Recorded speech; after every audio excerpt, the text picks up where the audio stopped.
Overview. Programming is broadcast by television stations, sometimes called channels. As stations are licensed by their governments to broadcast only over assigned channels, the television band.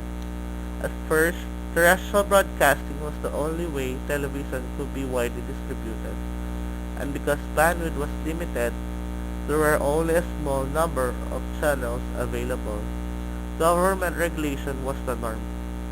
In the U.S., the Federal Communications Commission or FCC allowed stations to broadcast advertisements beginning 1941, but required public service programming commitments as a requirement for a license. By contrast, the United Kingdom chose a different route, imposing a television license fee on owners of the television's reception equipment to fund the British Broadcasting Corporation or BBC, which had public service as part of its royal charter. Practically, every country in the world now has at least one broadcast television station. Television has grown up all over the world, enabling nearly every country to share aspects of its culture and society with others. United States. The first regularly scheduled television service in the United States began on July 2, 1928. The Federal Radio Commission authorized C.F. Jenkins to broadcast from experimental station W3XK in Wheaton, Maryland, a suburb of Washington, D.C. For at least the first 18 months, 48-line silhouette images from motion picture film were broadcast.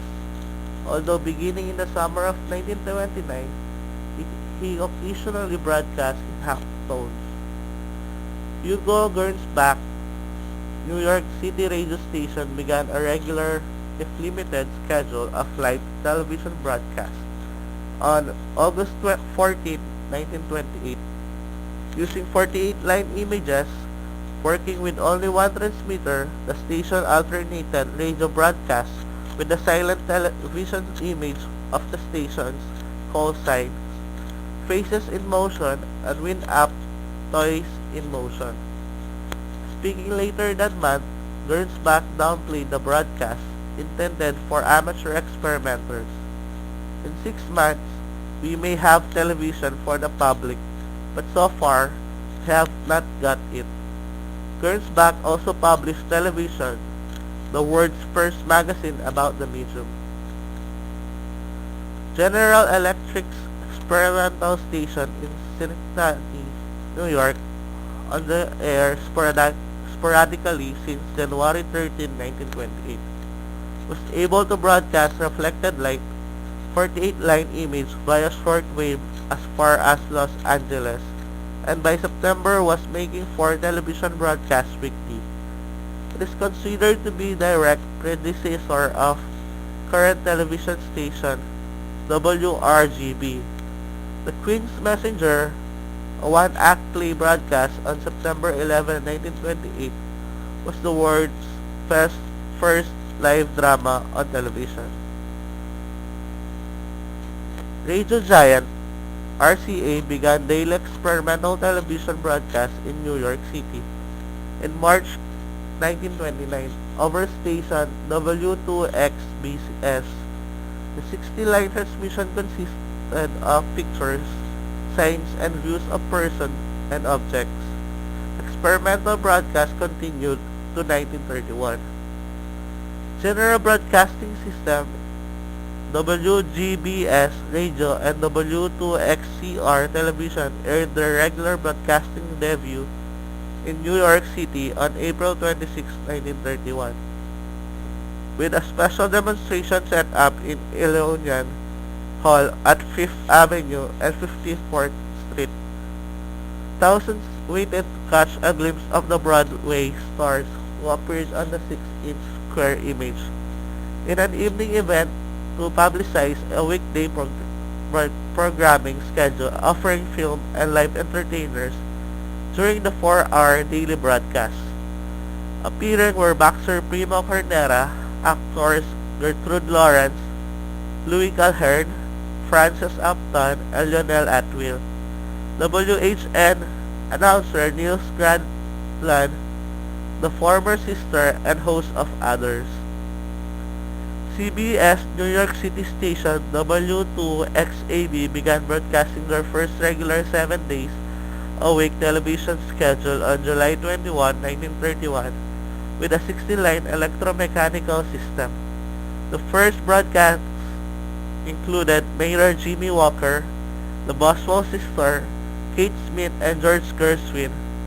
The service ended in February 1933. Don Lee Broadcasting Station W6XAO in Los Angeles went on the air in December 1931. Using the UHF spectrum, it broadcast a regular schedule of film image every day except Sundays and holidays for several years. By 1935, low-definition electromechanical television broadcasting had ceased in the United States except for a handful of stations run by public university that continued to 1939. The Federal Communications Commission (FCC) saw television in a continual flux of development with no consistent technical standards. Hence, all such stations in the United States were granted all experimental and non-commercial licenses, hampering television's economic development. Thus, as importantly, Philos Farnsworth, August 1934, demonstration of all electronic systems at the Franklin Institute in Philadelphia pointed out the direction of television's future. On June 15, 1936, Don Lee Broadcasting began a one-month-long demonstration of high-definition television in Los Angeles on W6XAO, which later on became KTSL, with a 300-line image from motion picture film. By October, W6XAO was making daily television broadcasts on films. RCA and its subsidiary, NBC, demonstrated in New York City a 343-line electronic television broadcast with live and film segments to its licenses on July 7, 1936, and made its first public demonstration on the press on November 6. Regularly scheduled broadcasts continued through 1937 and 1938.